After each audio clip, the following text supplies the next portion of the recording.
I tell you what, we can spend all night one night and just pound monsters and then start one the next morning. Hey, as funny as this is going right now, I had to start it right That's there. fine. That's beautiful. Natural Sponge and Friends, podcast number 8. Thanks to all our followers. We're up to like 750 now, just over the first 6. And that's only on YouTube. So you guys keep sharing, and got a lot of love from our Somerville crowd again last night. You guys keep locking in with... Are you a Somerville guy? No. No, it's Cole Messina. You don't know Cole yet, do you? He's a stud baseball guy out there. Oh, no. My one of my roommates from college played football down at Somerville. Nice. They're sending me a baseball hat. I love their hats. They're sweet. Natural and Sponge and Friends, brought to you, of course, by Diamond Wizards Baseball. Powering us up here with all our equipment and everything like that. And continue following on Twitter, Instagram, and all the other platforms that we're on. Today we have... So far, is already the best guest we've had yet. Sorry to all the other guys. This guy's a savage. He is the creative spiritual paradox at Live Oak Church in Murrells Inlet, South Carolina. Campbell Thames. Campbell, thanks for coming on, brother. Oh, man. Thank you, John. I'm glad to be here, buddy. It's awesome, man. We've been laughing for a while. We've been talking about football, talking about all kinds of stuff, and he's a hilarious guy, great pastor, one that will keep your interest for sure.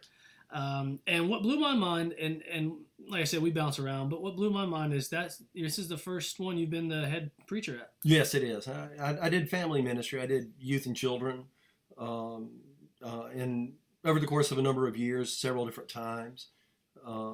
Once the restraining orders were lifted. That's not true. There were never any restraining orders. So how do you come up with creative spiritual paradox? So that's a guy asked you if you were really a preacher? Or? The moment that you tell somebody that you are a preacher or a pastor, everything changes. And all of a sudden, whether they say it out loud, whether they do it with their body chemistry and their body posture, it's like, don't judge me. You're judging me. You're a pastor, and then all of a sudden, they find themselves using words and talking about things that they never would with anybody else. Correct. So everything changes. Right, and so people would ask me about our church, and our church is an interesting little fellowship. It's not your typical church. Oh no, that's what I tell people all the time. Yeah. It's amazing, and that's what I loved. And we'll get into it a little deeper here in a little bit, but that's why we, especially Megan and I, my wife, we fell in love with Live Oak and you. And I know your wife had, she's a school teacher. Yes, she is. And she had Kaylee before, right? Or Kaylee I think before. so. So you're from Marion, South Carolina. Yep. How did, what is I'm going to back off the mic. So Marion, South Carolina, how do you get into seminary? How do you make your way to Myrtle Beach? Wow. Well, this has always been a second home. So the house that my mother lives in now, the home that I grew up in Marion burned. Not when I was a child, but some point later.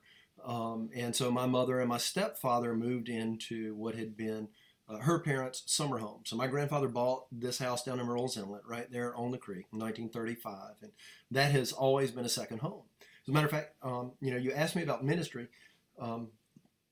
Katie and I had been serving a church in another town in South Carolina, and as frequently happens, had some real burnout and some real personal hurts and things, and we needed some healing, so we resigned from the church, and we didn't have a place to go. And my mother said, nobody's staying at the house in the inlet. And so Katie and I said, well, if it's okay, we want to move down there and stay. So we stayed, and we were spent some time healing. Spent some, my wife is an amazing financial planner, so we had bankrolled some money so we could be ready. And we didn't have to get jobs for a couple of months, and all of a sudden we realized sooner or later the money's going to run out, and we're going to have to be real adults. That's right. So, did you have kids yet? At that point? No, not at that point. Not at that point. We were pretty early in our marriage, and so I got a job working at the Ralph Lauren Polo outlet, and found myself moving up into management. And then about a year and a half later, switched over and became a manager for Tommy Hilfiger. I was actually the manager who opened the store at the North Myrtle Beach Hangar for Tommy Hilfiger. He's a company guy. Still got the Tommy Hilfiger on right now. You know it, baby. You know it. So wait, how does I hate to interrupt, but how does Katie, the school teacher, Yeah.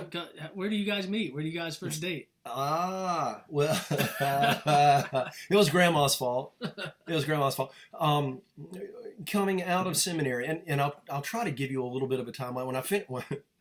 When I finished Wofford College, I got a job teaching in a very small rural school here in South Carolina. And it was the most wonderful and interesting place for a first year teaching experience. But they changed the accreditation requirements in the state of South Carolina in order to improve the education. And I got pinched in that.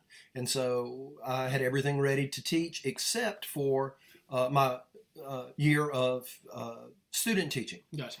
And the school hired me because there was a loophole that they could use. You'll come in, you'll teach with us on a provisional certificate for a year. At the end of the year, we'll commute that to your practice teaching, and then we'll bring you on full time. And in the middle of that school year, the state did away with that possibility. So at the end of about 2/3 of the way through the school year, they come to me and they tell me, okay, your name is now, and I don't know if they dug the name of some lady up off of an old tombstone. You're no longer Campbell Thames. You are this particular person, and at the end of the school year, we can't keep you on. Right. Because they will no longer count this. And so then my high school, which was a private high school, and did not have to do all of the things that the public schools did. They chose to hire me when my mother retired. My mother was a legend teacher at that school. I remember some stories you told in church. Yeah, and so when she retired, the principal reached out to me and asked me if I would come and fill her spot. And so I went and taught there for a year. And then at the end of that year, I knew I was at a point where I needed to make, this would have been 86. At that point, I knew I needed to make a decision on what direction I was going to go in life. So I did the intelligent, responsible thing. I moved to Atlanta to sell stereos and television. Nice, of course. Yeah. That's the smartest thing you could do. That's exactly right. And so I took a year in Atlanta, and I worked in sales. And at the end of that year, I kind of saw where everything was coming together for me. Because even while I was teaching high school at those points, I was working with students in the church that I had grown up in. And can I digress? I'm sorry, my ADD is huge. That's what makes it fun. Here's what, and I think I've shared this story with you once before, okay? There are certain ways that people are wired. And one of the ways that I am wired is I can't not teach. Mm-hmm. I just can't. And whenever I'm working with people and trying to help them set some direction for the future, one of the questions that we'll usually explore, are there certain things in your life that you can't not do?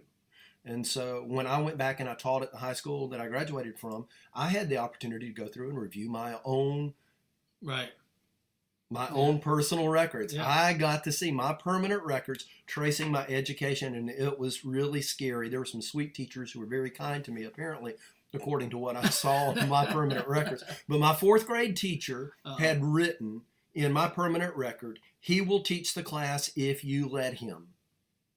That was a warning for all future teachers and a warning for future students. Right. And so, so I couldn't not do it. So I knew in some way, shape, or form I was going to be involved in growth opportunities, education, teaching, and helping young people.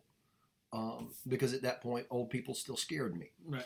So now that I'm an old person, I realize why I was scared. And I had a right to be. So after a year of selling stereos and televisions, nobody's going to be able, this is going to be like unraveling a plate of spaghetti. This is awesome. So after a year of selling stereos and televisions in Atlanta, I realized that with the ways that I had wired and with the passion that I had for helping to bring people to know God, I probably needed to go back to school, which I hated, and study some more. So I went to seminary. Mm-hmm. And and I have not forgotten. Okay, we're coming back up. We're coming back around. All right. So when I finished seminary, I realized, oh wait, I'm going to have a job again. So and we'll talk about it at another point. But I had a job while I was in seminary because I worked at a mental health hospital. I worked out. Oh, man. I was not the inpatient. I worked out. So you were admitted, and then you found a job. Exactly. I was their star pupil, and so they gave me a job. Before long, I was the CEO. When I graduated, I began looking around and interviewing for positions for student ministry, to be youth ministry, youth and children's ministry.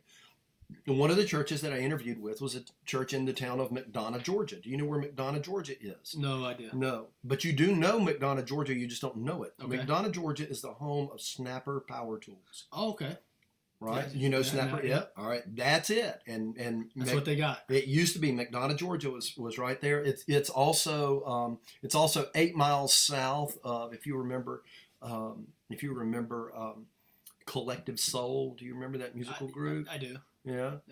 So Eddie and I'm trying to remember what his brother's name were. They were the heads of that. Their dad was a I call him a polyester evangelist in Stockbridge, Georgia, which is just north of McDonough. So they grew up in that area. Right. But I mean, he was one of those guys that you would kind of picture. He was about 5 feet tall and about 5 feet wide. Oh, and he always had on the polyester suit. He always had on the coiffed hair. It's like a movie. Yeah. And so how in the world those guys came out in to collect this all? But anyway, so that was the area. That was the area where I was. And so the story that the sweetest lady in the world told me is the first Wednesday night supper and Bible study that I was there. She told her granddaughter, "We have a new youth minister at the church. You should come and have supper with us tonight and put on something nice." Okay. And so Katie did. My wife's name is Katie. She walked in the door, and I'm standing next to the to the music minister, and I punched him, and I said, "Who is that striking creature? She is amazing." Love at first sight. I've never believed in love at first sight. You found it. Blew me away. She is an amazing lady. That's a different podcast. Yeah, okay. Don't get me started, because she is an amazing lady. And so that's awesome. So that was how we met, and so that was while I was. So you're struck though. You're knocked back. How do you ask her out that night, or what do you? No. I did not ask her. God, I was too cool for that. Actually, because I was like, I got. It was like Bugs Bunny, the heart. Yeah, right. And I was scared. I was very nervous to ask her out. And then, of course, when I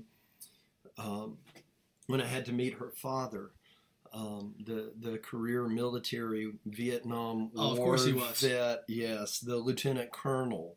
That was. And when the day came for me to ask the colonel for permission to ask his daughter's hand in marriage, I wore Depends that day. Let's just say. Just in case. Not in case. But the most wonderful and amazing father-in-law and mother-in-law anyone could ever imagine. That's awesome. So yeah. That's awesome. So all right. So now I got to jump back to you opened the Tommy Hilfiger? Yeah, I was the opening manager for the North Myrtle Beach store. Yeah. Nice. And at the time, you're still working with churches and different churches? Or? We were going to Carolina Forest Community Church, and we were involved in home groups and some leadership there, but I was not working in official capacity. We were so burned out and drained, and I have seen this so often I love the church. Right. I love the church, and the church is the bride of Christ. But at some point or another, pastors and church members are going to be called to account for the lives that have been destroyed by people who were involved in toxic churches and treated people in unhealthy and toxic ways. And so we had left a church in a small town, great people, some wonderful people, but for whatever reason, we were broken and I mean, so really we did come down, and for the first several months that we lived at the beach, we woke up, we went out on the dock, we went over to the beach, we did nothing except try to heal. And someone had told us about Carolina Forest Community Church. Mac Lake was the pastor there. He had been on staff down in Pawleys Island, And we began going. We connected with Mac, and Mac poured into me. And the people in that church poured into us and loved on us and helped us heal. And at some point or another, I came back around to Mac, and I'm like, I can't do retail for the rest of my life. That's nothing against the people who love doing retail and are passionate about doing retail. I mean, when we opened that store, we blew away all the records. We were pretty decent. I was pretty decent at doing retail, but like I said, there are certain things that I can't not do, and one of them is I can't not teach. I have to be involved in working with people in growth. And so, Mac was like, I want you to think about the possibility of planting a church. And I just told him, I said, Mac, I do not have the giftedness for that. Right? Okay. I have the attention span of a gnat. I have zero ability to plan and follow through and carry out. I can't do it. And he said, well, God's calling you to something. And so we spent some time talking and praying. And I was asking God, am I supposed to plant a church? And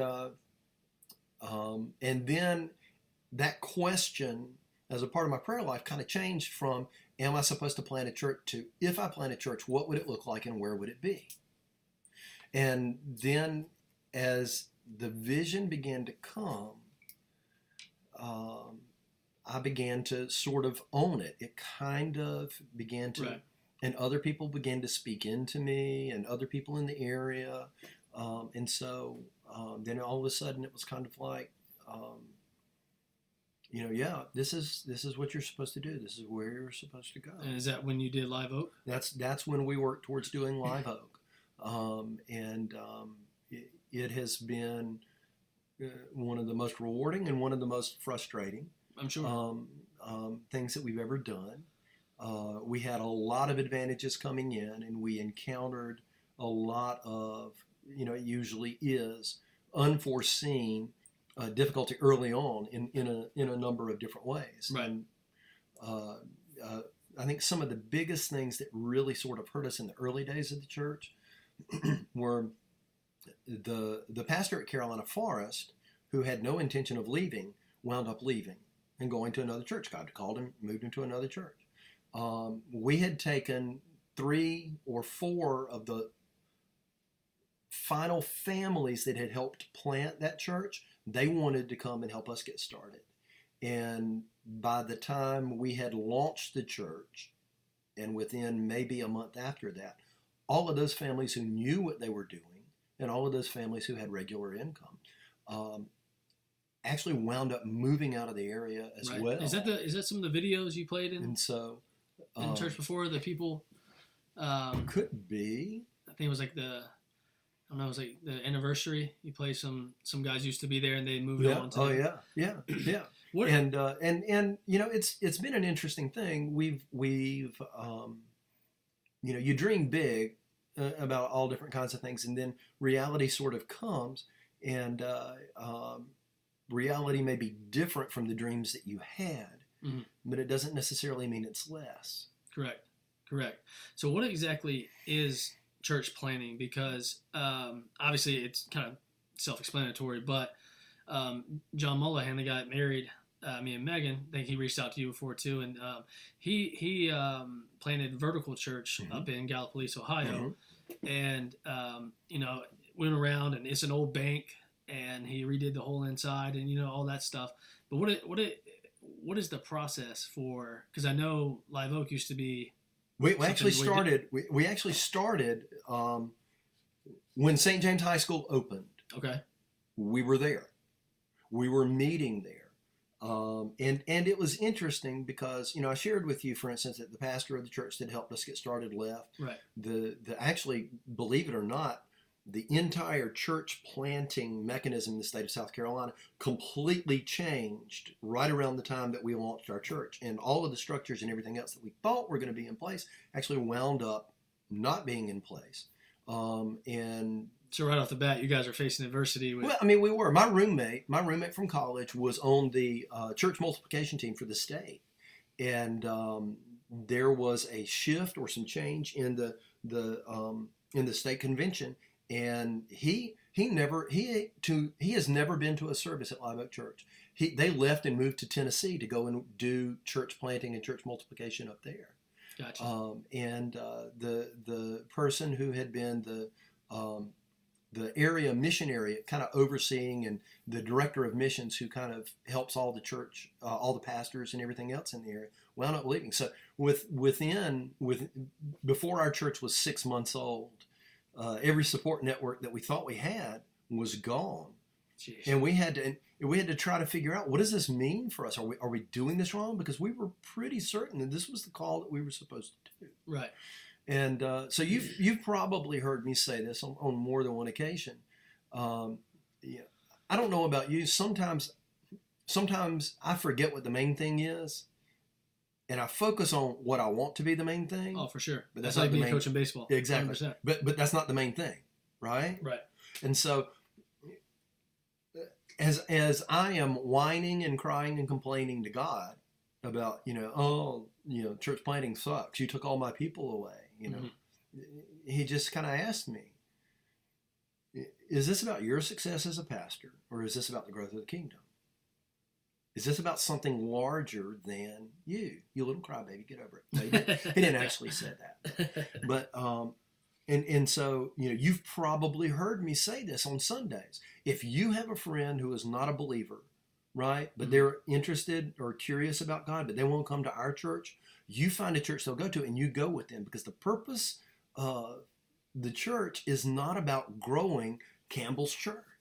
The purpose of the church is about growing God's kingdom and bringing those people that God loves, He created, He longs for them to be a part of His family, but for whatever reason they are orphaned or alienated from Him, bringing them back in. Right. And so over and over and again, whenever I have asked God, whenever I've tried to press God, I want some success for us and what we're doing. Of course. God asks me again, so is this about your success, or is this about the kingdom of God? It has to be about something greater. Right. And I'm like, yeah, but I'm going to pout anyway. Of course. And for everybody out there, Live Oak is incredible church. Campbell has touched me and my wife incredibly. That's I don't know, we'll probably have to wait till like 4 years from now we can actually tell our story. Yeah. But we went through, and the family's still going through a tough time and with some things, but just Live Oak's a very small church. Mm-hmm. If you guys haven't gathered that yet, and it's incredible though the way the people that are there. It's a small little family. Yeah. And I tell people it's like almost like a Bible study with your best friend every Sunday. You know what I mean? And, yeah. And but with that small church versus big church, I mean, you've touched on it, but could you see yourself in front of? I mean, these guys that have, and nothing wrong with that, but these guys that have 25,000 people sitting in an arena, is that ever crossed your mind? Like, okay, it's a loaded question. Yeah. He took his glasses off. He's ready. I know. I'm telling you. Yes, but it could also be dangerous.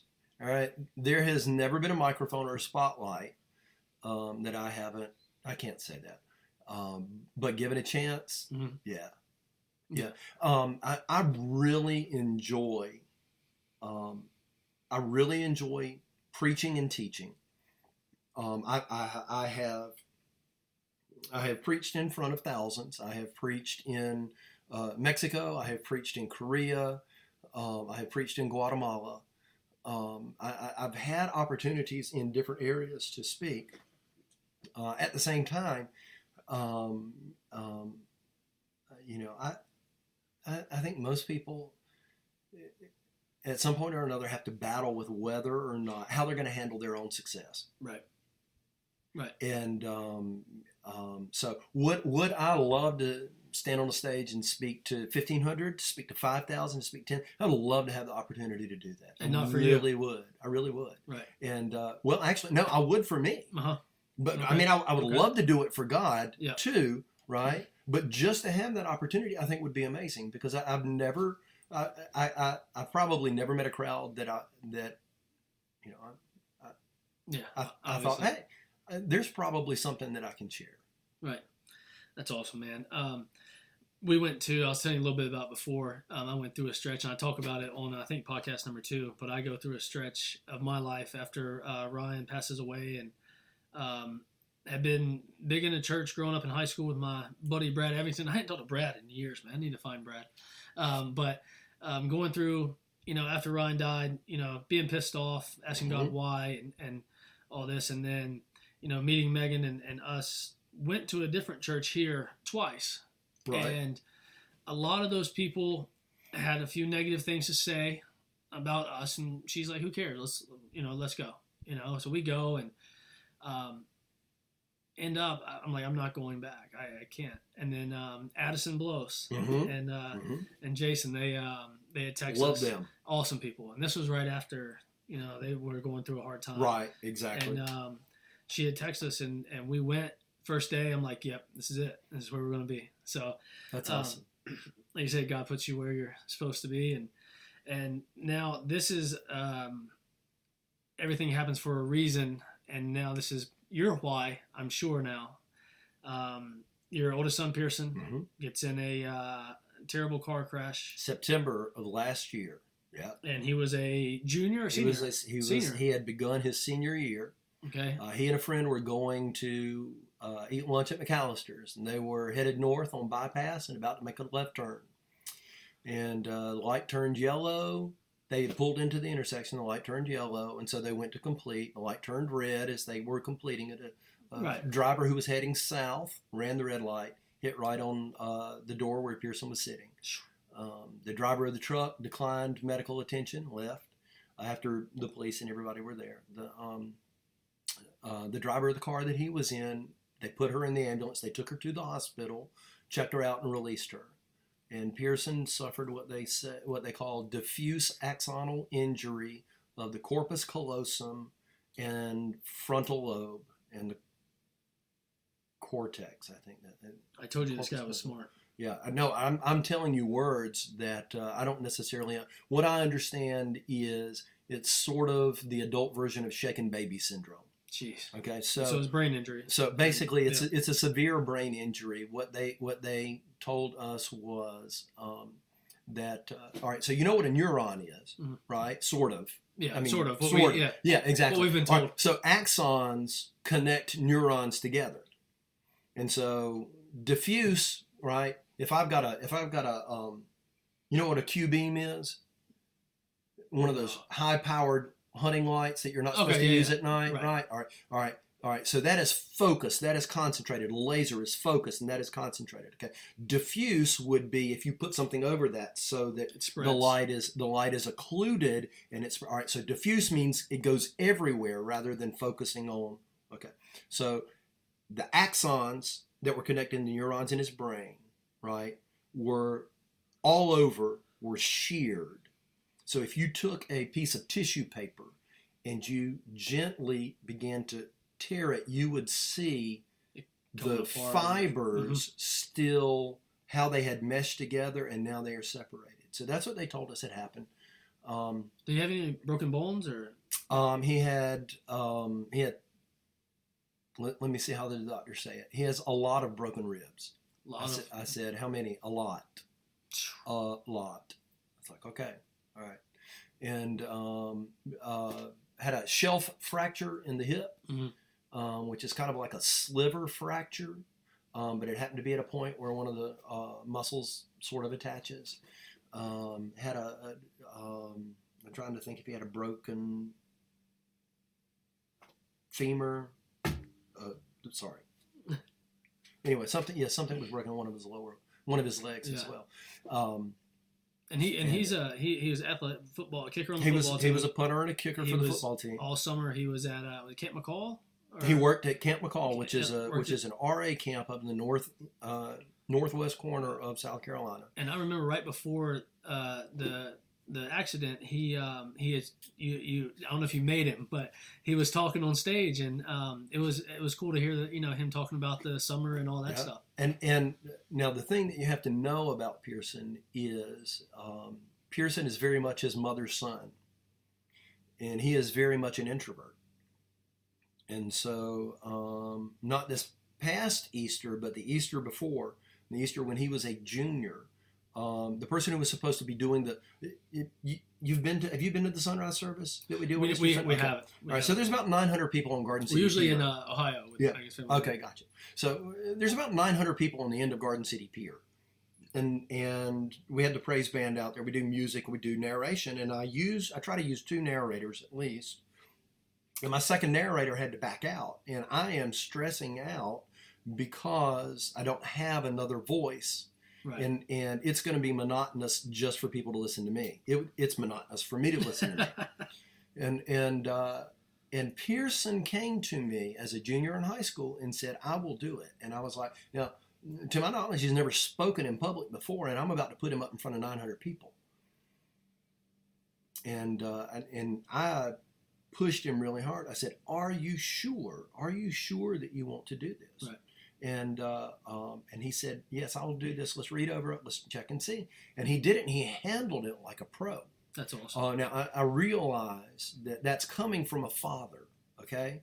And Well. you know, but the truth of the matter is, it's also coming from a critical pastor. And you can bet, right? When a pastor hears another preacher speaking, right? He's taking notes, but he's also grading. We don't want to do that, but we do. Yeah. And just like when I'm watching other baseball coaches. Exactly. What are you doing? Yeah. This guy.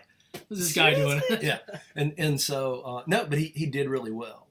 And so but he may never do that again. But that was really kind of a God thing. Right. And so, even when he went up to Camp McCall, sort of the joke on the rest of the staff members, because they only hired, I think, 2 high school students a year. Everybody else has to be college and above. And so we were fortunate. They said only once have we ever, only once have we ever hired 2 from the same area, and we've never hired 2 from a church like yours. And so they took Jackson, the fellow who plays who plays guitar, right. And but yeah, there were a lot of staff members up there who thought that Pearson couldn't talk because he's not a conversationalist. Yeah. And so when he came back and he wanted to share his testimony in church about what had gone on in camp, I'm like, yes, right, for sure, ahead. That's awesome. So where were you guys when you found out of the crash? Do you know Ken Marcus? Officer Ken Marcus. He used to be a school resource officer up at St. James High School. He works with HCPD. They go to church. And they sit behind you. That's why. Okay, yeah, I know you're talking about. Because you're up front. That's right. That's right, baby. You're up front. Don't let him fool you. It was an assigned seat. Oh, okay. Gotcha. And so Ken and I are friends, and I was helping out one of the members of our church is the manager, operator, whatever for the Garden City Pier, and so they were looking for some help, and I said, hey, I'll help you out on some evenings. So it was a Saturday evening, and I was over at the Garden City Pier. My cell phone rings, and it's Ken, and I'm like, hey, buddy. He said, hey, what you up to tonight? I said, well, I'm down at the Garden City Pier. I can't talk right now. He said, that's okay. I just wanted to see where you were. And I said, yeah. I said, I'm down here. I'll talk to you later. And he said, okay. And so a few minutes later, he comes up. I was like, hey, Ken. He walks into the pier. Right. He didn't want you driving somewhere. That's it. And so when the officer who was working the accident saw that he was a student at St. James High School, and he knew that Ken had been the resource officer at St. James. So he called Ken to see, do you know this kid? Yep. And he said, yeah. He said, let me do this. And so Ken said, I need for you to come with me. Pearson was in an accident. I was like, okay. I said, I got a couple of things that I need to take care of, finish up here. He said, ask David. I bet they'll take care of it. And so I told David, I said, I've got to leave. I'll be back. Mm-hmm. And so we walked downstairs, and as we're going, so incredibly impressed with the way our police officers are trained, mm-hmm. and the way that Ken handled that, because I've done counseling. I've worked with people in different scenarios. The way that he handled that situation with me was amazing, because he he just would tell me small details as I could take them and process them. Right. Not all at once. Not all at once. Not all at once. Yeah. Yeah. And so he just let me know. He said the accident was pretty severe, and so we need to. And so I'm like, okay, but I'm with my friend. I'm in his patrol car, but I'm trusting him, right? Because I'm with my friend. And he's got everything under control, right? So I don't have to be terribly anxious. And so I'm. And I said, okay. I said, can we swing by and get Katie? He said, he said, no. We need to go ahead and go. We need to go to the accident. And I said, no. We need to go get Katie. Right. And so he makes the motion like he's driving over towards my house, and then all of a sudden I realize, Katie, we have a I jokingly call it a stalker app on our phone, so that we can keep track of. Okay, yeah. So we can keep track of where each other is and what's going on, and I realized the way that our neighborhood is set up, like a mile and a half before I ever get to my house, it's going to ding her phone and tell her I'm at home. And she's going to wonder, why is he at home and why is he here? And she's going to call me, and then I'm going to have to talk. I'm going to have to tell her what. And so all of a sudden I realize I can't do that. Mm-hmm. And so I said, you know what? Let's go ahead and head towards the accident. Let me call her best friend and ask her best friend. And so in the meantime, while we're doing this, he's beginning to tell me more and more about the accident and what's happening and how severe it is. And so by the time I get Katie's best friend Michelle on the phone to tell her, I can't. So he tells her, he said, I need for you to go get Katie and bring her. And so now, I mean, even up to that point, I've been like, I asked him, I said, do I need to get somebody to preach for me tomorrow? He's like, yeah, you do. I said, well, I'm pretty far along. I feel pretty good about it. He said, no, you need to get somebody to preach for you. And I'm like, really? Because he said, get somebody. So I called, I got somebody. Right. And that was when we began to realize, the enormity of the accident. Correct. So we get up to Grand Strand, and the staff there at Grand Strand did an amazing job. Dr. Farrow was the emergency or ER doctor there at the time, and he just kind of told us. He said,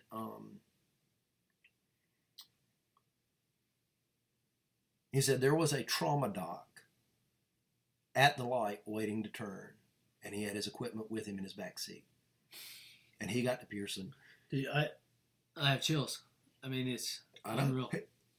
I had a chance. We had a chance to talk to that doctor later on, and he said, I never carry my trauma bag with me. He said, but I was exhausted. I'd worked however many hours it was, and I just forgot to take it out. We had gone to Lowe's to pick up some stuff for our home, and I was so tired I wasn't even paying attention because I don't even go out that exit. Right. I go out the other exit so I can get to our house quicker. And all of a sudden I realized I'm at the wrong place. And then I heard that sound, and I jumped out of my car and grabbed my trauma bag. And so Dr. Farrow, the ER doctor, says he got to work on your son in less than 2 minutes, or he would not have survived. Jeez. And so Dr. Scott Karate, who was the trauma doc at the scene who took care of him, said there were 3 guys in another car, and as soon as the accident happened, they jumped out. And he was riding in a Honda Accord, I think it was. He said they were able to grab the door and peel it back, even though it had been smashed in on Pearson. They could peel back the top of it enough for me to slide in and to begin working on it.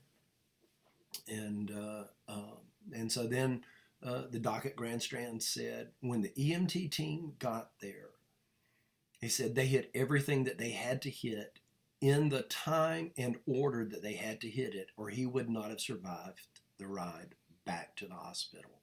That's amazing, isn't it? And he said, and they never do. They never get to hit everything. Yeah. Exactly right. And so then he said, when we got here, we could not tell. There was something going on. We couldn't get him stabilized. And they took him in and they got some pictures of him. And somebody saw a shadow somewhere and said, I think the spleen is ruptured. Now, I don't know how much you pay attention to your spleen. I never paid attention to my spleen. Right. Here's one of the things that I learned as a result of that. If you have to have a splenectomy, if you have to have your spleen removed because you can't live without your spleen, you have to get every vaccination that you have ever had over again. Oof. Because the residual of your vaccinations loosen your spleen. I didn't know that. Yeah, isn't that like mono? So if you have mono and then you go out, you could, they tell you could end up bursting your spleen or something. And so apparently the spleen has a super high concentration of blood vessels in it. And if it is ruptured, you can bleed. You can bleed out. And so they happened to catch something in a shadow in a picture that they saw. And they got to the spleen. It was ruptured. They got it removed. They got him stabilized. Now, this was right after Hurricane Florence came through. Right. And so it's a Saturday night. And Sunday, I get a call from the hospital, and they're like, okay, we have to move Pearson to Duke. I was like, okay. And said, but there's a problem. What's that? Well, we can't trust the roads, because the bridges are unsafe. And so we're going to have to fly him out. I said, okay. And they said, but the problem is that Life Flight can't come in. I said, what do you mean Life Flight can't come in? Of course they can come in. They come in all the time. They fly in, they fly out, they fly. What we didn't know was that the fuel reserve at Myrtle Beach Airport and Grand Strand Airport had been compromised because of the rain. Wow. And so what he had meant to say, so I asked him, I said, do I need to find somebody who can get a plane and fly my son? He said, yeah, you may. So I start calling around, and I call my buddy John Schaefer, because everybody has that one guy who either knows it, has done it, hunted it, mounted it, eaten it, or whatever else, right? Or if he hasn't, he knows somebody who has. You gotta trust those guys. And for me, that's Schaefer. And so I called him and said, I don't know anybody who's got a helicopter, but I do know a guy who has a small plane, And so and so about that time, I get a call back from Grand Strand. I said, I got to go. And so the guy says, what I should have told you earlier was they can't bring a chopper in. They have to bring a small fixed wing plane. And I said, my friend John Schaefer suggested that. Name drop. Right. And so then I get a call from Katie, who is incredibly distraught, and she's all in tears because they told her that she can't go because they can't use the fuel here in Myrtle Beach. They had to come down. They had to have enough fuel for the flight down, the flight back, and if there's an emergency, they had to have extra. So they could not take her. So we're looking at trying how to get there. And we realized we can't drive to Durham, which is about a 3-hour drive. We're going to have to drive to Charleston, from Charleston to Columbia, from Columbia to Charlotte, and then from Charlotte to Durham. And so anyway, needless to say, we go down to Charleston. We fly out of Charleston. We get into Charlotte. We wind up having to rent a car to get from Charlotte to Durham. Now, another big point during all this is your youngest son, Grady. Where? I don't know. That's not fair. That's not funny. That's not fair. That's not funny. Right. Michelle. Michelle's two sons, Jackson and Carter, they call Katie their summer mom because when Katie would get her summers off for teaching, and Michelle and Chris both had to be at work, their kids would stay with us. Okay. And so our kids also consider Chris and Michelle second mom and second dad. Right. And so Grady was safe with them, and they had him taken care of, and they were taking responsibility for him. That's awesome. And, so we make it into Duke. They get him stabilized. We're at Duke for a month, but he's still what they call minimally responsive. Now, the words that we use for those kinds of things are different than the words that they have. Right? Of course, yeah. I couldn't even start. Nobody ever told us he was in a coma. We had somebody ask us one time, so is he in a coma? We're like, I don't know. He's minimally responsive. What does that mean? I don't know. Right. That's what they tell us. They've never said the word coma. We kind of gathered on our own that that's what that is. Right. And that's where he was. And so during your time at Duke, I have to throw this. This is one of the most brightest spots. Yes, sir. This is pretty cool. It was awesome. If you listen, I'm a big Duke fan. And Coach Cutcliffe from Duke one day just shows up in Pearson's room. Yep. How does that go? He was, and I'm trying to remember. I wish I could give credit. I cannot give credit right now because the name won't come to me. Who it was that did that for us? But I have a friend. Who was a professor up in Pennsylvania area, and he had studied with Dr. Mark Bretler, who was a Jewish scholar at Duke University. And somehow or another, in the midst of all of that tangledness, somebody had gotten through to Coach Cutcliffe. And he came in had one of his handlers, one of his assistants who goes around with him, a jersey, and signed it for Pearson. And we have that. I was looking to see if I had a picture to show you of that mounted. We got the some memorabilia from those times they're not up on the wall yet, but they will be up on the wall soon. But I've got it in there somewhere. I'll send you a copy. Yeah, once Campbell sends this to me, guys, we'll post it out after we drop the podcast, so you guys can see some of this cool stuff. So he's going through rehab. Yeah. How long did it take for him to come out of the? All right. So he was minimally responsive. Right. For a month at Duke, and then we transferred to the Shepherd Center in Atlanta, and that's where we wanted to go. We don't know everybody who pulled strings for us to get in there because it's not a very large hospital. It's right in the middle of downtown. And it's one of the best in the country. It's one of the best in the country and one of the best in the world. There was are people he flown there too? I want to say he was transported by ambulance, but I am not sure. Okay. Now Katie's dad lives in the Atlanta area. She's got aunts and uncles who live in the Atlanta area as well. So that's always been sort of home. And so we were really glad to be there because that would mean that we would have some family who would be there as well. And there were people that we will probably never know who are lobbying to help get Pearson in there. That's awesome. Because they don't have, I mean, it's a small place, but it is an absolutely phenomenal place. So they told us we had to agree on a couple of things. First and foremost, we had to agree and that we could both take up to 6 months off of work and with no threat of losing our job and without losing pay.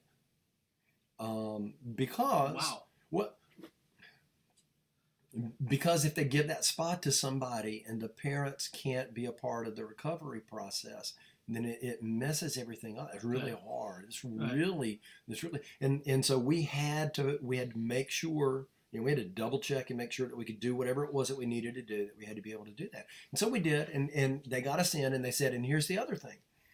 He has 30 days. If in those 30 days he is not out of his minimally responsive state, you have to take him home. And you're like, then what? I mean, and that, right. See, I'm fighting right there. I'm fighting somebody. And I'm like, we have to take him home, and what? We don't know how to do what a hospital does this, so we'll show you how to take care of him. And then when he does come out of this coma, you can reapply to come back in. I remember. But we may or we may not get in. That's true. If we've got a spot, you can come back in, but we may not have a spot at that time. I remember the celebration when, because Katie and you always put stuff on Facebook, keeping everybody updated, and when Megan told me that he was accepted to stay longer there, the joy brought everybody. Yeah. And at the same time, I have to say this, because this is one of them things that you always keep in and you don't ever say nothing to nobody about. And now you're his dad, I'm sitting here telling you, but there were times where I had to make Megan stop showing me pictures.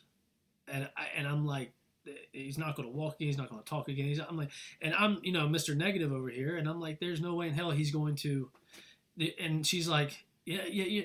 And literally to me, and again, it's about me. It's not about me. Mm-hmm, but to me, like that right there was God working. Oh yeah. Right in front of me. Like, all right, Jonathan, you shut up over here and watch, and how far he's come now. But listen! I'm the biggest baby in the world when it comes to stuff like this. Yeah. And somehow or another, God kept this from crushing us, and somehow or another, we were able to see and know that somehow or another, God was present in this, because if he hadn't been, he would have been dead within 2 minutes of that accident. Right.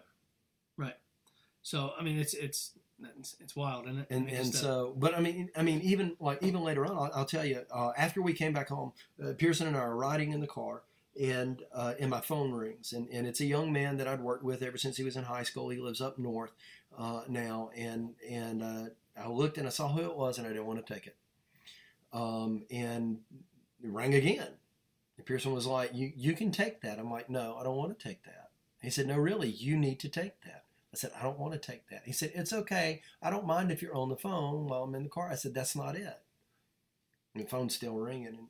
And he said, "What?" And I said, "I don't want to take it because every time we get into our conversation, towards the end of our conversation, he tells me that God had the ability to prevent this accident from happening and stop it, and he didn't. And you should be angry at God because of that. And I don't want to have that conversation. And right. And Pearson said, then you need to tell him God has a purpose for this, or I would not have lived. Pearson's an amazing kid. Right there. I mean, went through what he went through. And right. So I was like, okay, God, I'm sorry. I suck. Yeah. That's what I was thinking. Yeah. And so anyway, but yes, Pearson has handled this in an amazing way. Right. So you guys are down at Shepherd Center, and he gets the extension, or he gets to stay. He wakes up. He better responsive. What was the word for that? Yeah. He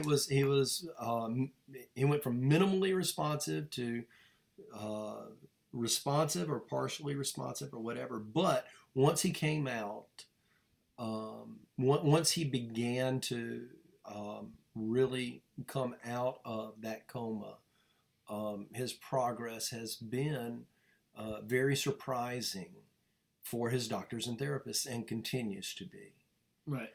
And now you guys are back. He's back home. And he is continuing to make progress. And his therapists here, they acknowledge. Now, one thing I will say about him, okay, is he has the ability to work hard. Right. He doesn't always do that. But he has the ability. He has always had the ability to work hard, and his therapists all tell us he works really hard in therapy. You gotta get back, man. As a matter of fact, when we transferred, now this is funny because when we left the Shepherd Center, and the Shepherd Center, man, they pushed him. They worked him. They hit him so hard. We transferred down to Roper St. Francis, which had the same level of accreditation and accolades that Shepherd Center did. So we're talking again about another really high level opportunity that he had for his therapy there. I mean, it was rough because we're driving back and forth. So we're doing basically we're doing 4 hours a day, 3 times a week in the car, so we can go and we can do 3 hours worth of therapy. And we finished our first week of therapy down at Roper St. Francis, and I asked Pearson, I said, so what do you think? And he said, they're not working me hard enough.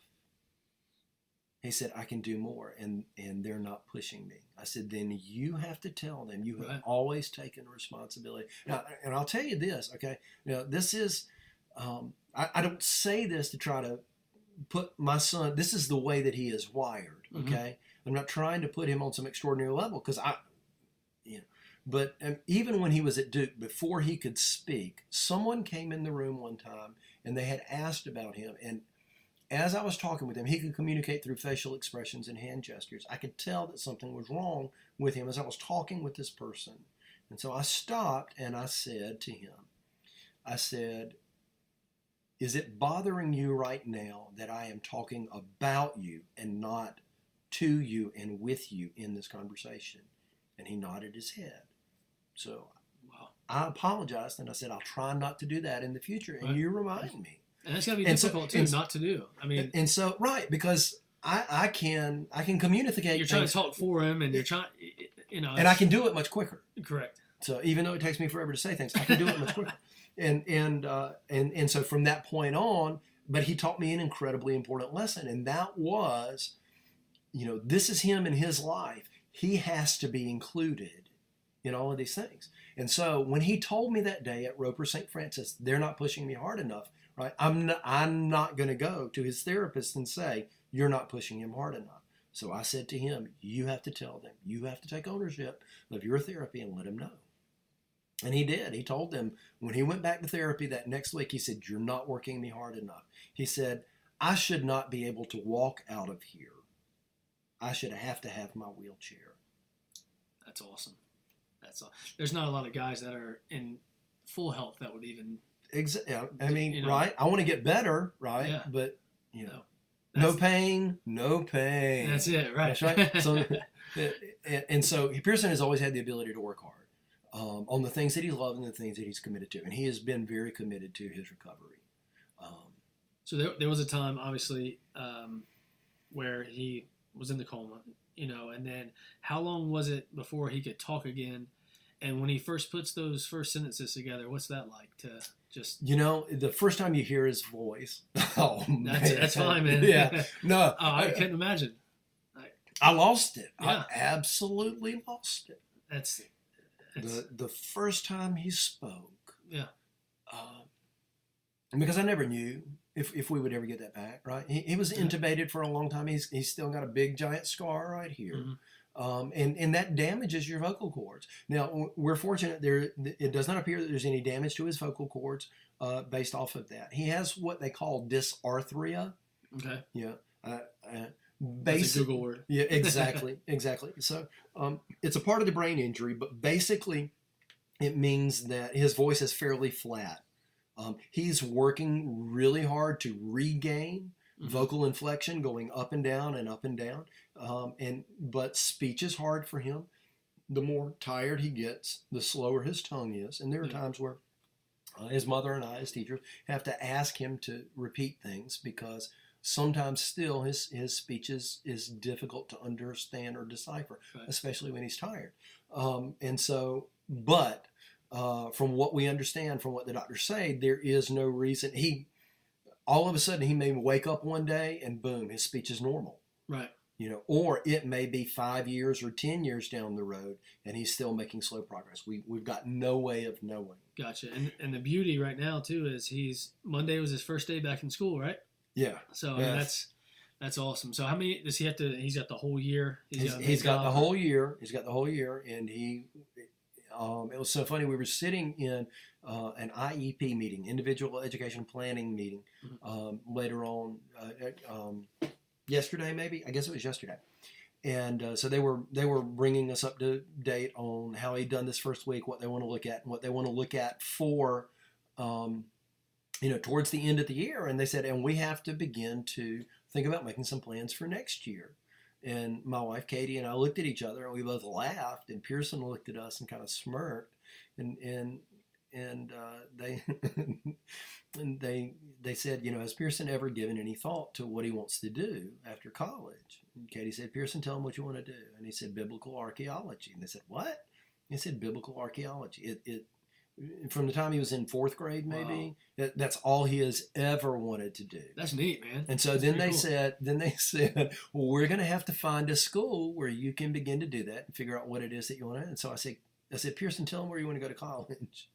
And so he said, I want to go to Samford University. And they said, oh, really? Do they offer that there? I said, Pearson, tell him who you want to study under. He said, I want to study under Dr. James R. Strange. And they were like, oh, okay. So you've already thought this out. And we were like, he's planned it. He's had this planned and nothing has changed. And to Dr. Strange and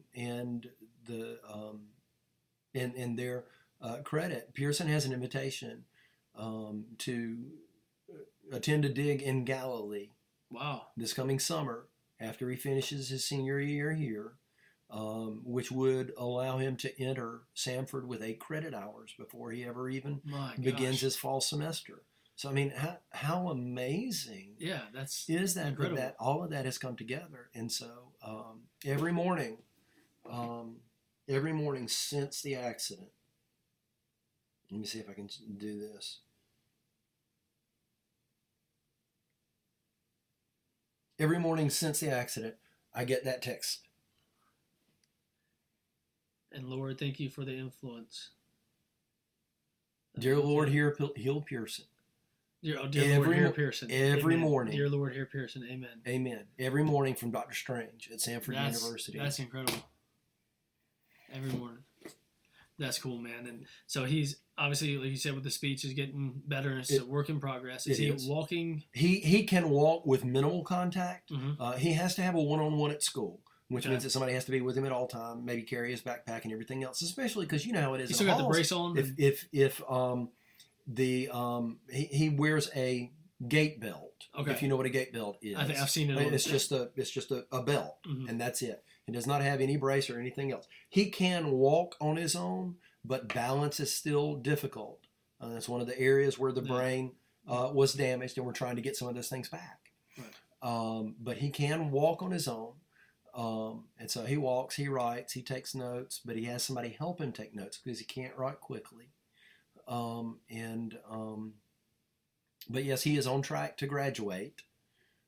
He's taking a class this year that I think it's awesome that St. James offers it. I wish I had. He's taking forensics. Oh, that's pretty neat. Yeah. I didn't know they offered that either. I didn't know they did either. We had that in college, like after 4 years maybe. Yeah. And so I thought that was pretty cool. So I would love to have taken that. Right now it's his favorite class. That's neat. That's neat. So during all this, I got to ask this question. I was talking to Megan about it because we talked about it a lot during, keeping up with you guys on Sundays and through Facebook. But how hard was it for you and Katie? Because I know at one point you're here, she's there, y'all pass each other and wave, and I mean, it's got obviously a stupid question. How hard was it? But how did you guys get through it? I think if we had spent time considering everything and looking at the future, we would have been crushed and in despair. Rightfully so. And the old joke, how do you eat an elephant? One bite at a time. And I believe, and I'll have to ask Katie about it because we never really talked about it. We had to look at the next hour, the next 6 hours, the next 12 hours, then the next day. Right. And it has always had to be for us,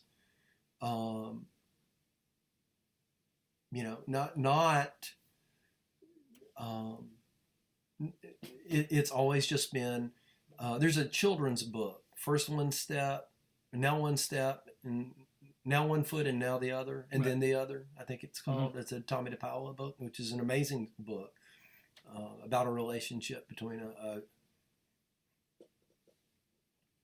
a grandfather and a grandson, and how the grandfather teaches the grandson to walk. Mm-hmm. First one foot, now the other. And then the grandfather has a stroke, and then the grandson has to teach him. So that's all. Have you heard the story of the Chinese farmer? I'm sure you have. Does he plant bamboo? No, not this one. Okay. I heard this the other day, and I've really, actually, there's a little video on YouTube, but I'm going to read it real quick. And okay, good. I love these. I make Braden and Kaylee listen to this. I listen to it the other night, and Kaylee starts talking with like 4 seconds left. I'm like, nope, we're starting over. That's redoing. Oh man! Yeah, she was like, I didn't know. I thought it was through. I thought it was through. So I heard this on one of the podcasts. We were talking about that earlier. There's a Chinese story of a farmer who used an old horse to till his fields. One day, the horse escaped into the hills, and when the farmer's neighbors sympathized with the old man over his bad luck, the farmer replied, "Bad luck, good luck, who knows?" A week later, the horse returned with a herd of horses from the hills, and this time the neighbors congratulated the farmer on his good luck. His reply was, "Good luck, bad luck, who knows?" Yeah. Then when the farmer's son was attempting to tame one of the wild horses, he fell off its back and broke his leg. Everyone thought this was very bad luck, not the farmer, whose only reaction was, "Bad luck, good luck, who knows?" Some weeks later, the army marched into the village and was getting every able-bodied youth they found to join the military. When they saw the farmer's son with his broken leg, they let him off, and he didn't have to go. Now, was that good luck or bad luck? Who knows? And what else? Yes, I have heard that story, yeah. and yes, that very much is sort of a Taoist type of view of the world. Is sort of where we had to go. Right. I mean, obviously, the wreck is a tragedy. Obviously, losing your... I mean, man, think about what would it be like if you had lost your senior year in high school, mm-hmm. right? And that's one thing Megan brought up was like he is always planning to graduate with his friends. And exactly. That sucks. I mean, and many of those kids had gone from kindergarten all the way through. Right. But at the same time, we had to sort of take that very approach. Right. Good luck, bad luck, we don't know. All we know is that's what is right now. Correct. And it's very easy for everybody to go negative on everything. And, stuff happens with the kids and some things going on in their life. And, it's the end of the world. I'm like, we don't know yet. It could be the best thing that happened to you. And like Pearson said, what you were going to answer the phone and tell that guy, That's exactly right. It's the same thing. That's exactly right. It's cool, man. But no, I appreciate you coming on And all right, one more thing Sure, I want to ask real quick is mission trips Yes. you've been on and the hobbies. Mission trips that right now my hobby has been my son. That's it. And I've got it. We are both going to be working this year to sort of begin to reclaim some of our own lives. And so you had asked about, you didn't know how we did it. Because preachers only work 1 hour a week. Of right? course, that's it. Or for us, an hour and a half, right? There at Live Oak. Long-winded. That's right. Yeah. So the way that we handled it was Katie would teach school. Definitely Tuesday, Wednesday, Thursday. Sometimes she would go Monday through Thursday. Sometimes she would go Tuesday through Friday. I would be in Atlanta with Pearson. She would come. We would tag. We would pass each other. I would come back home. I would hang out with Grady, and I would get ready for the weekend, and then I would leave. So, during the course of that time, that was how we kind of had to deal with that and handle that. And so it's even after we moved his therapy down to Charleston, it was still it felt a little bit fractured as a family. With his therapies now taking place here on the beach, we've got an opportunity to really begin to reestablish ourselves as a family, and that's been a really good thing. That's been a really, really good thing for us. I bet. And you had another question that I missed it. Sorry, what was it? Just mission trips that that you've been on, because I know me and Megan had talked about Guatemala, because Live Oak does that. You do that there. Mm-hmm. We were wanting to do that this year, and some of the stuff that's happened. And I do. Not been able to get. We'll be back to where we're supposed to be. Hopefully in God's timing with everything. But definitely wanting to do that at some point. But I know you've, like you said earlier before we got on air, you've been on many trips. Phoenix Roasters, that's right. Phoenix Roasters Coffee. All right. So let me tell you a little bit about this. This is who we partner with for our mission trips down in Guatemala. I'm going to go ahead and write this down. Please so do. I can drop a tag on every podcast. There we go. So Phoenix Roasters is a small Phoenix Community Church. Is a church in the greater Atlanta area. And I met Brian and Jenny Holland when they first got married. I was working at a youth camp, and they were doing student ministry and brought their kids. This would have been in 1989 maybe, I think it was. And we've been friends ever since. So when they started Phoenix Community Church, one of the things that Brian is passionate about coffee. And so they work with coffee farmers in Panama, in Guatemala, Honduras, and they are about to get started over on the African coast. I think it's Ethiopia. I'll have to double check that, and I'll get that to you. And so Brian had this brilliant idea, and this is how God will work and teach. Brian had this brilliant idea to develop coffee into ministry opportunities. And so they were going to go in and buy a coffee farm there in Guatemala and develop their Phoenix Roasters brand and use that as an opportunity to share the gospel there in Guatemala and to use the coffee and everything else. And so he began sharing it with some of his spiritual mentors. And one of them said, so let me see if I understand what you want to go into Guatemala, buy land at a discounted price from the native people who were there, so that you can then work their land to create a profit for you in the United States. That sounds like it'd be easy. Do that under the guise of sharing the gospel. And Brian said, no, I don't think I do anymore. He said, why don't you do this? Why don't you find some, because Guatemala, like just about anywhere else, there are areas of Guatemala that they do have some money, but much of the rural areas, they don't. Why don't you work with some coffee farmers in some of the poor places? Why don't you work with some of the people who have some of the funding and the larger churches in some of the big areas and help bring them together? Right. So that Guatemala is helping Guatemala. That's pretty cool. I was like, oh man, that's amazing. So we go down with Phoenix Community Church down into Guatemala, and we go and we work, and we work there in the coffee growing area, but we work alongside Guatemalan pastors from different areas of Guatemala who are also coming in to help raise education, to provide medication, to provide vocation, so that when we go on our mission trip, the money that we pay for our mission trip hires workers in the poorest of the poor areas so that they can then, with dignity, provide for their family. It's an amazing, amazing model for ministry. Now, and here's how. So when we went, not this past summer, but the summer before, so Grady went with us. Okay, Grady is a 9th grader now, so he would have been in 7th grade. He had just finished his 7th grade year when we went, and we've heard a lot about Pearson. Pearson's a tall, good-looking, athletic fellow, and he's smart and everything else. Grady is a lab accident away from being an evil genius and destroying the world. Well, he can do a Rubik's Cube in like 3 seconds, right? I think his record is 28, maybe. Wow. 28 seconds. I'm still on 28 years with the. And so as a freshman, he's taking like what I took math-wise as a junior, or something. I mean, he's an amazing kid. Incredible sense of humor, off the chart social skills. So whereas Pearson is quiet and doesn't want to say anything, Grady will never meet a stranger. Grady will never meet a stranger, and he'll have everybody entertained. And so that was one of the things when we went down to Guatemala. Because I mean he's a 7th grader at that time, about to be an 8th grader, and what is he going to do?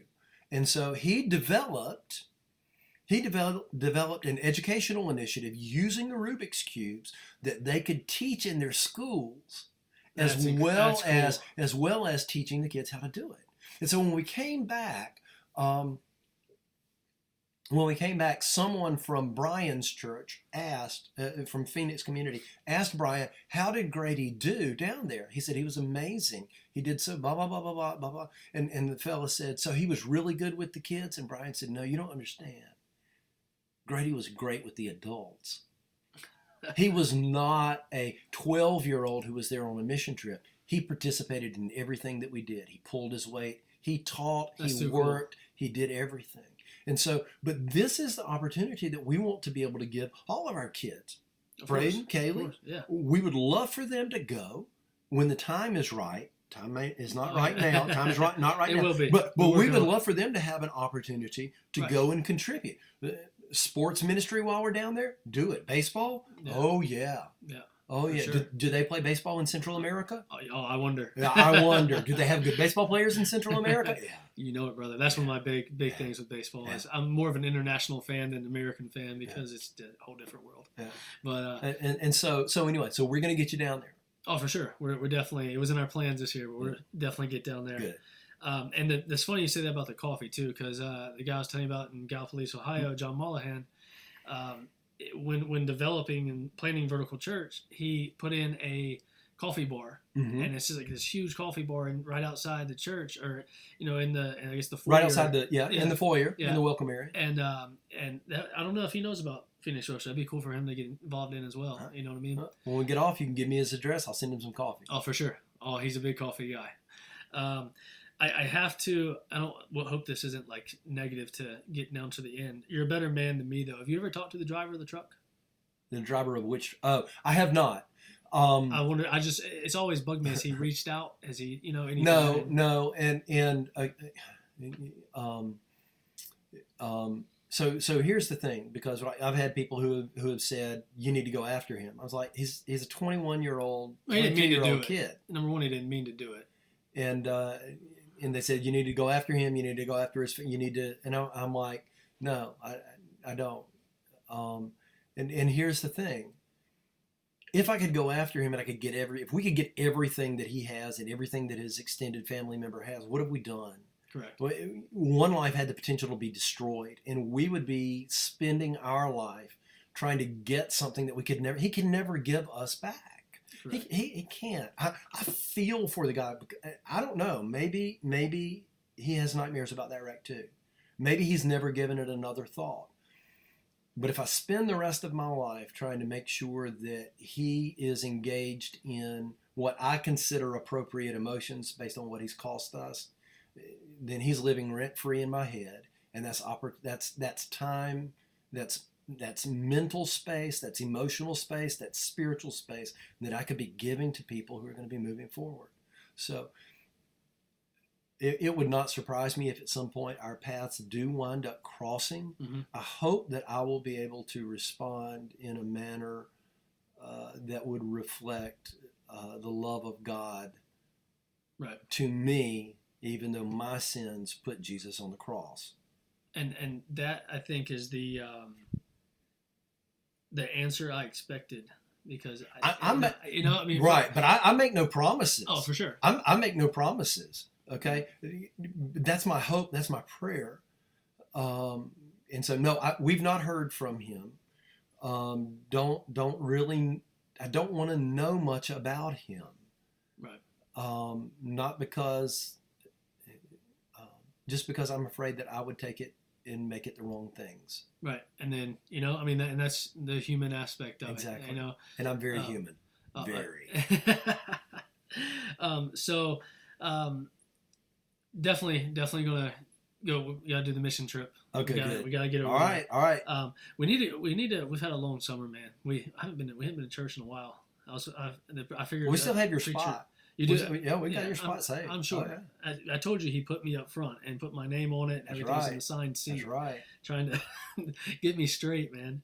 But I appreciate you coming on. Oh man, John, thank you. We definitely need to do it again. All right, we'll do it again. We'll do some other odd, strange. Oh, for sure. We got. Oh, the funniest part though, before we started talking or got on the air, what did you say? Orange is the color of? It's the color of shame. He says it so calmly. The color of shame. It's the color of shame. Yeah. That's it. That's for my friends and family members who are in the Northwest South Carolina Pickens State University kind of thing.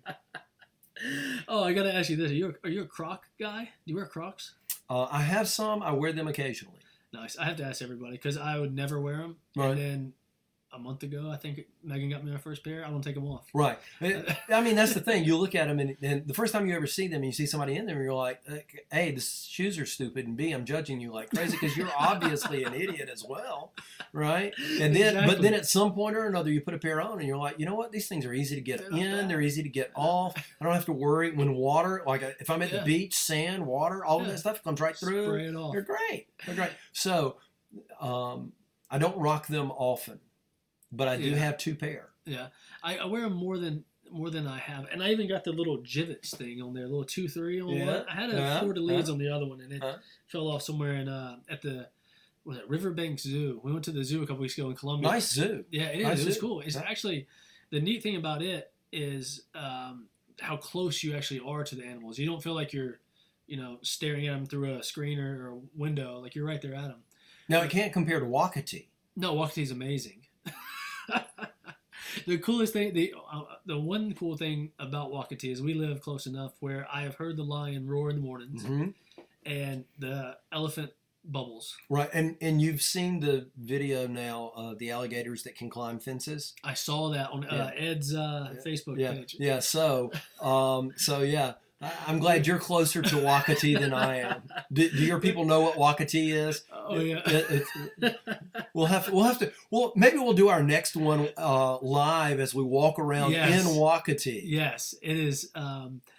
It's sad. It's sad, but it's not sad. Right. I mean, it could be in worse places. Exactly. That's it. But I'm gonna go ahead and do the first shout out. Phoenix Roasters. Yes, sir. Make sure you check that out. And there's something in there's a link somewhere, isn't it? There is, and but we'll put that on on our page on everything with the podcast, and also Cure Gervais on Twitter. I don't know why I mess up saying that every time on here, but we actually have our Gervais syndrome poster laying over there, getting unwrinkled, so we put it on the wall in here in the podcast room. Check them out on Twitter. Live Oak Church, Creative Spiritual Paradox, Campbell Thames. Thanks for coming on. PhoenixRoasters.coffee. PhoenixRoasters.coffee right there. We will share this page, and with millions of under-resourced families caught in the cycle of poverty, you can provide dignified relief and hope by drinking excellent coffee. That's perfect. Isn't that great? That's good perfect. stuff. That's good stuff. That's it.